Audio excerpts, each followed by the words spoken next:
آگے بڑھتے ہوئے آپ کو لاہور سے اپڈیٹ کریں، جہاں پر لاہور ڈیولپمنٹ اتھارٹی میں بد انتظامی شاد باغ میں غیر قانونی طور پر تعمیر ہونے والے پلازا مالکان کے خلاف کوئی کارروائی نہ ہو سکی۔ غیر قانونی تعمیرات کے خلاف کارروائی نہ ہونے کے باعث سرکاری خزانے کو بھاری نقصان پہنچنے لگا۔ اسی پر مزید تفصیلات جانتے ہیں نمائندہ 7 نیوز اخلاق سے۔ جی حسنین، آخر ایل ڈی اے کے افسران اتنے بے بس کیوں ہیں غیر قانونی تعمیرات کرنے والوں کے سامنے؟ جی بالکل،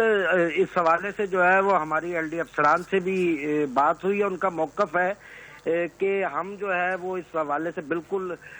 نہ صرف کارروائی کرنے کے لیے تیار ہیں،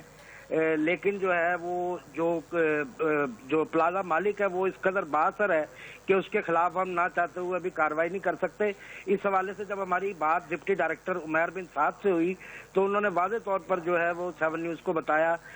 کہ وہ اس حوالے سے بالکل مجبور ہیں، اور وہ نہ تو اس جو غیر قانونی طور پر پلازا بن رہے ہیں اس کے خلاف کارروائی کر سکتے ہیں، اور نہ ہی اس کے بارے میں جو ہے وہ کوئی مقدمے کے اندراج کے لیے درخواست دے سکتے ہیں۔ اس سے پہلے جو ہے وہ متعدد بار 7 نیوز نے اس بات کی نشاندہی کی ہے کہ شاد باغ میں جو ہے وہ ایک پلازا 6 منزلہ پلازا جو ہے وہ تعمیر کیا جا رہا ہے، جس کی جو